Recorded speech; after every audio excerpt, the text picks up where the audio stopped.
국회 선진화법 제정 이후 정기회에서 처리하지 못한 첫 예산이었던 2023년 예산안을 오늘 거대 양당이 합의했습니다. 이번 예산안의 합의 과정은 대한민국 민주주의의 위기를 드러내는 것이었습니다. 법안과 예산안의 논의 과정은 공개적인 토론과 적법한 과정을 생략한 채 정체불명의 협의체인 소소위 등의 양당 밀실 협의로 점철되었습니다.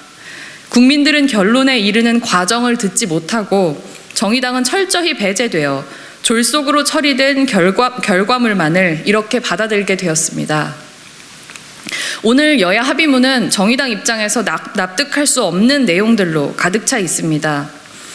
내년도 예산안에서 여야가 가장 크게 고려하고 또 싸웠어야 하는 부분은 전 세계적 경제 위기가 다가오는 상황을 고려할 때 사회적 약자를 지켜내기 위한 방법이 무엇이고 어떻게 재원을 마련할 것이며 어떤 예산을 증액할지가 되었어야 했습니다. 그러나 결론적으로 법인세 최고세율 인하, 대통령실 이전 예산이 최대의 쟁점이 되어버렸습니다. 법인세 최고세율 인하를 두고 다투던 거대 양당은 모든 과표 구간의 세율을 1%씩 인하하는 기상천외한 합의안을 내놓았습니다.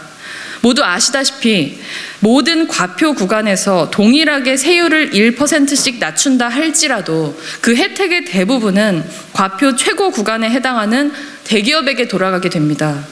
모든 과표 구간에서 1%씩 인하했다고 해서 부자 감세가 서민 감세가 되는 것이 결코 아닙니다. 지금껏 경험해보지 못한 경제 위기를 이야기하고 있는 지금 왜 법인세 인하가 필요한 것인지 국민들은 결코 납득할 수 없을 것입니다.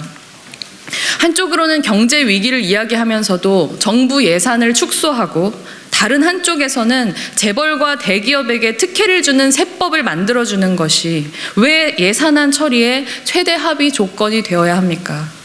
뿐만 아니라 종부세 대폭 완화로 집부자들에게는 큰 혜택을 안겨주게 됐고 양당이 시행을 합의했던 금투세는 또다시 유예되었으며 가업상속 공제도 사실상 부의 대물림 도구로 전락시키는데 합의했습니다.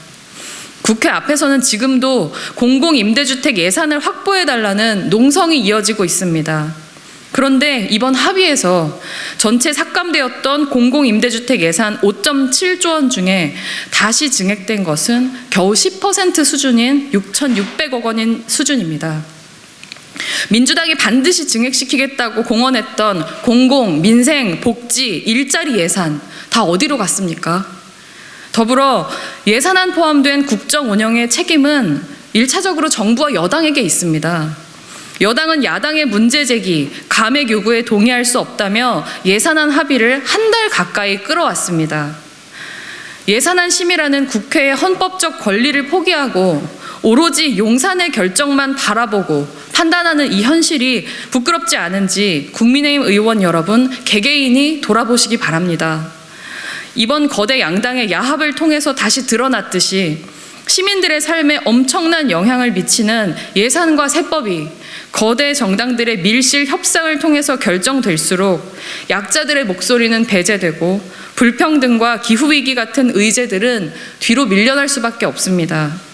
따라서 이번 거대 양당의 졸속 합의를 규탄하며 정의당은 오늘 합의된 거대 양당의 예산안과 세입 부수 법률안들에 결코 동의할 수 없다는 점을 분명히 밝혀둡니다.